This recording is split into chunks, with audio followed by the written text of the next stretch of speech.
지난 주말 많은 교회들이 현장 예배를 강행하다가 적발됐는데요. 지자체들은 이들 교회에게 폐쇄 조치라는 강경 카드를 꺼냈습니다. 코로나19가 재확산하면서 교육 현장은 말 그대로 비상입니다. 특히 수능이 100일 앞으로 다가온 상황이라 수험생 걱정이 큽니다. 수도권 지역의 유치원과 학교들이 26일부터 원격 수업으로 전환합니다. 단 수능을 앞둔 고3 학생들은 등교 수업을 이어갑니다.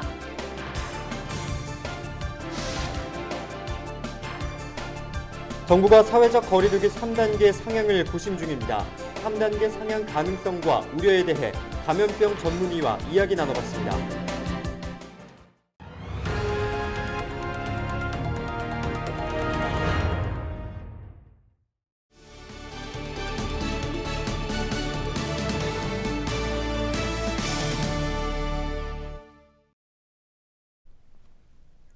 네, 여러분 안녕하십니까? 헬로티비 뉴스입니다. 정부가 종교시설에서 대면 예배를 하지 못하도록 막았지만 적지 않은 교회들이 현장 예배를 강행하다가 적발됐습니다. 지자체는 이들 교회가 다시 한번 현장 예배를 강행할 경우 임시 폐쇄 조치까지 내릴 수 있다는 입장입니다. 취재기자와 자세한 이야기 나눠보겠습니다. 이세진 기자가 나와 있습니다. 이 기자, 우리 지역에서도 정부의 방역 지침을 어기고 지난 주말 현장 예배를 강행한 교회들이 있었다고요? 네, 그렇습니다. 정부가 수도권 교회들의 방역 강화 지침을 내리면서 현장 예배를 하지 못하도록 막았죠. 그런데 지난 23일 하루 인천에서만 이 지침을 어긴 교회가 370여 곳이 인천에서 적발이 됐습니다. 네. 이들 교회는 비대면 예배 대신 현장 예배를 강행했던 것으로 확인이 됐는데요. 인근 지역에서도 적발 사례는 잇따랐습니다. 김포에서는 6개 교회가 대면 예배를 강행하다 적발됐는데 이들 중 한 곳은 노래 부르기까지 했던 것으로 파악이 됐습니다. 큰 소리로 노래를 부르는 행위는 종교시설 집합 제한 명령에서부터 금지하고 있는 행동입니다. 네, 그렇다면 코로나19 확산이 상당히 심각한 상황에서도 이들 교회가 이처럼 현장 예배를 고집한 이유는 뭐였습니까? 네, 일부에서는 방역 지침상의 혼선이 있었다 이런 지적도 있었는데요. 정부가 수도권 교회들에게 대면 예배를 금지하는 대신 온라인 예배를 하도록 했는데 이걸 준비하는 과정에도 일부 인력이 필요하지 않습니까? 그런데 정부는 이 인원도 20명 이하로 제한을 해라 이렇게 지침을 내렸었습니다. 그런데 이번 지침을 지키지 않은 교회들 일부, 특히 신도수가 많지 않은 소규모 교회 같은 경우에는 어차피 20명 아래로만 모이면 되는 것 아니냐. 이런 입장을 고수하면서 현장 예배를 강행을 했던 것 같고요. 실제로 김포에서 적발된 6개 교회의 경우 6개 모두가 10명 남짓한 신도들이 현장 예배를 하다가 적발된 경우였습니다. 그렇다고는 해도 지금 거리 두기가 무엇보다 중요한 상황 아니겠습니까? 지금 그런 상황에서 이런 입장을 내놨다는 건 편법이다 이렇게밖에 보이지가 않아요. 네, 무엇보다 짚고 넘어가야 할 점은 소규모 교회라고 해서 또 많지 않은 사람들이 모였다고 해서 감염 가능성이 적은 건 아니라는 건데요. 그렇죠. 실제 감염 사례를 보면 소규모 교회에서 집단 감염이 잇따르기도 했습니다. 우리 지역을 좀 살펴보면 가장 최근의 사례로는 인천 남동구의 한 소규모 교회에서도 집단 감염이 있었는데요. 이곳 교회는 본 예배 후 소모임까지 했고 이 과정에서 교회와 관련된 확진자 18명이 무더기로 나왔습니다. 네. 또 인천 부평구에 있는 교회에서도 최근까지 35명이 확진 판정을 받기도 했습니다. 문제는 이런 집단 감염이 교회에서 멈추는 게 아니라 가족과 지인 그리고 또 다른 집단 감염으로 이어질 수 있다는 건데요. 앞서 이달 중순 김포에서는 신도수가 11명밖에 되지 않는 소규모 교회에서 집단 감염이 발생을 했었는데 이들 신도의 직장 동료도 감염이 되면서 해당 회사에서도 확진이 잇따르기도 했습니다. 네, 감염 확산을 막기 위해서 각 지자체들이 강수를 뒀습니다. 네. 이들 교회들이 다시 한번 현장 예배를 강행할 경우 임시 폐쇄 조치까지 내릴 예정이라고요? 네, 그렇습니다. 인천시는 현장 예배를 강행한 교회를 중심으로 계속해서 현장 점검을 하고 있는데요. 예. 다음 주 점검에서도 지침을 무시할 경우 집합 금지 명령을 내릴 방침입니다. 네. 또 김포시도 방역 지침을 무시한 교회에 경고문을 부착했고 다시 한번 대면 예배를 진행하는 경우에는 해당 교회를 임시 폐쇄 조치하겠다는 방침입니다. 또 해당 교회를 고발 조치하는 한편 확진자가 발생했을 때는 검사비와 조사비, 치료비 같은 방역 비용 금융에 대한 구상권까지도 함께 청구하겠다는 입장입니다. 저희가 매번 이렇게 뉴스 시간에 강조를 해드리고 있는데요. 우리 모두가 동참해야 하는 아주 시급한 때입니다. 종교도 예외는 없겠죠. 새로운 소식 나오면 또 전해주시죠. 이세진 기자였습니다. 네, 다음 뉴스입니다. 코로나19가 재확산하고 있습니다. 학생들이 밀집한 학원이나 학교는 그만큼 감염 위험이 높을 수밖에 없는데요. 더군다나 수능이 100일 앞으로 다가와서 학생들 걱정이 더 큽니다. 교육 현장은 그야말로 비상입니다. 이정하 기자가 보도합니다. 부천 입시학원가 밀집 지역. 최근 수도권에서 시작된 코로나19가 무차별적으로 확산하면서 학원가도 염려가 커졌습니다. 코로나19에 큰 타격을 입었던 올해 초에 이어 두 번째입니다. 학생에서 만약에 발생하는 거죠. 학생들 들어오는 거 체크 교육청에서 지시하는 거 그대로 하고 있고요. 원생 300명 이상 대형 학원은 이미 운영 중단에 들어갔지만 소규모 학원들도 걱정이 앞서는 건 마찬가지입니다.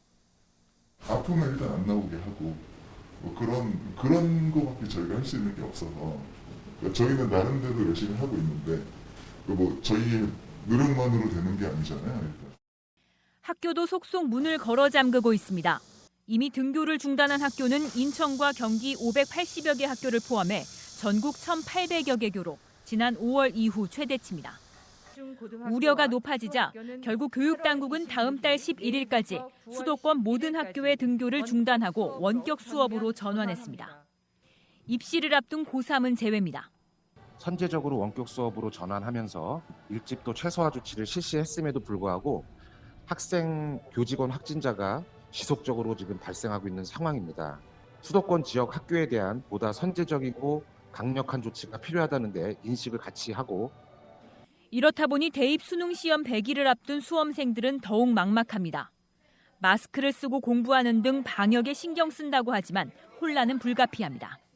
지금 이렇게 코로나 걸리면은 이제 완전 그 해에 이제 입시는 완전 끝난 거니까 고3은 이제 온라인 거기서 제외되고 이제 등교를 해야 한다. 뭐 그런 것도 걱정되고 수능 볼 때도 그 코로나가 지금처럼 이렇게 심각할까 봐 또 걱정되기도 하고. 교육계는 안팎으로 방역의 고삐를 바짝 조이고 있는 시점. 사실상 거리두기 3단계까지 언급되는 상황에서 2학기 개학까지 겹치며 교육 현장의 긴장감은 갈수록 높아지고 있습니다. 헬로티비 뉴스 이정아입니다.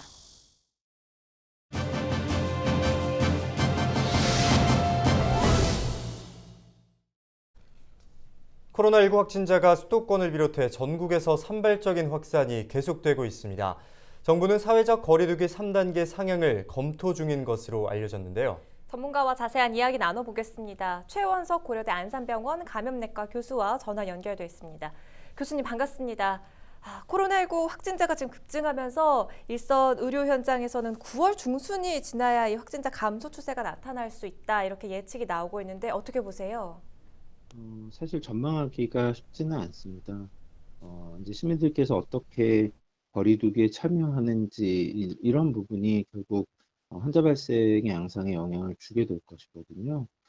최근에 발생의 추이가 여러 가지 면에서 쉽게 환자 발생 수가 줄어들기 좀 어려운 면들이 나타나고 있지만 그래도 적극적으로 동참해 주시면 일시적으로는 좀 줄어들 가능성은 있다고 생각합니다. 다만 9월에서 10월로 넘어가면 가을철로 이어지기 때문에 잠시 줄었더라도 다시 늘어날 가능성이 꽤 높습니다. 네, 그래도 일일 확진자 수는 200명대를 유지하고 있는데요. 2단계 거리두기 시행 효과라고 볼 수 있을까요? 사실은 2단계의 거리두기 그 자체의 효과보다는 그거보다 조금 더 적극적으로 지켜주시는 시민들의 참여 때문이 아닐까 생각을 합니다. 2단계라고 하면 여러 가지 기준이 있겠지만 저희가 이제 모임이 가능한 사람의 수로 생각하면 실내에서 50명 미만, 실외라면 100명 미만이거든요. 그렇지만 실제로 이제 뭐 일상생활에서 최대한의 접촉을 좀 줄여주시고 불필요한 모임은 좀 삼가해 주시고 이러한 것들을 지켜주시는 분들이 이 질환에 대한 경각심이 늘은 면도 있고 또 정부에서 적극적으로 홍보하고 계신 면도 있어서 그런 것들이 조금 영향을 줄 수 있을 거라고 생각하고 있습니다. 네, 그리고 또 우려스러운 점은 의료진들의 코로나19 감염이 이어지고 있죠. 응급 중환자실을 중심으로 확진자가 발생하면서 자칫 지역사회 감염병 대응 체계가 흔들릴 수 있다 이런 우려도 나오고 있는데요. 어떻게 보세요? 네, 사실 현재의 환자 발생 상황이 이러한 면에 굉장히 우려가 있습니다. 이제 뭐 의료진들의 감염도 걱정이고요. 또 발생한 환자의 숫자가 현재 가지고 있는 우리의 의료 자원으로 대응하기에 상당히 어려운 면들이 좀 있거든요.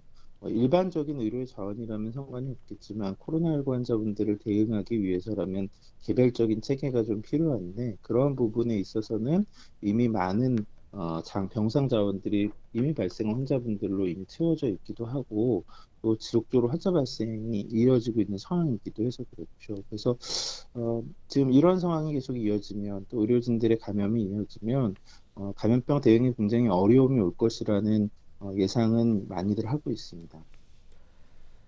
코로나19 대비용 소독제와 살균제를 잘못 사용할 경우 인체에 해로울 수 있다는 경고가 나왔는데요. 주의사항에 대해서 짚어주실까요? 네, 그렇죠. 잘못 사용하면 해로울 수 있죠. 특히 이제 분무하는 형태로 소독하는 것은 뭐 자료 화면 같은 곳에서도 많이 나오는데 사실 적절한 방법은 아닙니다.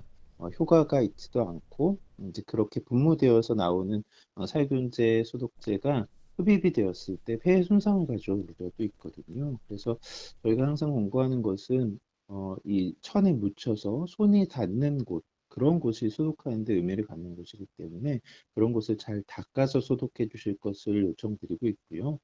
소독을 하실 때는 반드시 환기를 잘 시켜주시는 것이 좋습니다. 그래서 닫혀 있는 상태에서 소독은 하지 않도록 하시는 것이 좋을 것 같습니다. 네, 오늘 도움 말씀 여기까지 듣겠습니다. 고맙습니다. 최원석 고려대 안산병원 감염내과 교수와 이야기 나눠봤습니다.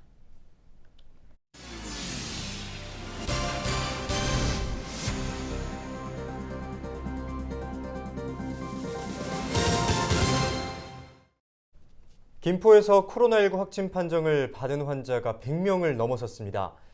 김포시는 25일 오후 기준 북병동 주민 1명과 운양동 주민 1명, 양촌읍 주민 1명이 추가 확진 판정을 받았다고 밝혔습니다. 이에 따라 이날 김포에서 코로나19 확진을 받은 환자는 102명으로 늘었습니다. 부천에서도 코로나19 확진자가 잇따라 발생하고 있습니다. 부천시는 25일 상동 주민 A씨가 호흡 곤란 증상을 보여 검체 검사를 거쳐 확진 판정을 받았다고 밝혔습니다. 이와 함께 경기 고양시와 서울 장안동에 사는 주민도 부천에서 검사를 받아 함께 지역 내 확진자로 분류됐습니다. 이들 가운데는 지난 15일 서울 광화문 광복절 집회 참석자도 포함된 것으로 알려졌습니다. 방역당국은 역학조사를 통해 구체적인 동선과 감염 경로, 접촉자를 파악하고 있습니다. 부천시는 사상 처음으로 열리는 디아스포라 문학상 수상작을 선정하기 위해 오는 10월 30일까지 후보작을 추천받습니다. 후보 추천작은 국가와 민족, 지방의 경계를 넘어 새로운 공동체를 형성한다는 의미의 디아스포라를 주제로 한 장편 소설이 대상입니다. 작품은 국적과 언어와 상관없이 개인과 단체 등 누구나 한 개 작품을 추천할 수 있습니다. 부천 디아스포라 문학상은 부천시가 지난 2월 처음으로 제정한 국제문학상으로 첫 시상식은 내년 7월에 열릴 예정입니다. 지난해 4월부터 추진된 부천형 주차 로봇인 나르카가 처음으로 공개됐습니다. 부천시는 25일 부천 계남고가교 하부에서 차량 입고부터 주차, 출차까지 로봇 주차 운행 전반을 시험 운행했습니다. 부천시는 주차 로봇이 실생활에 도입되면 동일 면적 대비 약 30% 이상 주차가 가능하고 발렛 주차 서비스 등도 제공할 수 있게 된다고 덧붙였습니다. 시는 또 올해 말까지 실증 테스트를 계속해서 이어간다는 계획입니다. 지난해 기준으로 부천시 주차 공간은 모두 29만 대로 등록 차량 33만 대 대비 4만여 대의 공간이 부족한 상황입니다. 네, 부평구가 지역 장애인과 한부모 가정 등을 대상으로 사랑의 PC 고쳐주기 사업을 추진합니다. 사업은 컴퓨터를 사용하며 발생하는 다양한 고장을 수리해주는 서비스인데요. 일부 부품에 한해서는 무상 교환도 해줍니다. 단 노트북은 사업 대상에서 제외되는데요. 자세한 문의는 부평구 홍보 담당관에게 하시면 됩니다.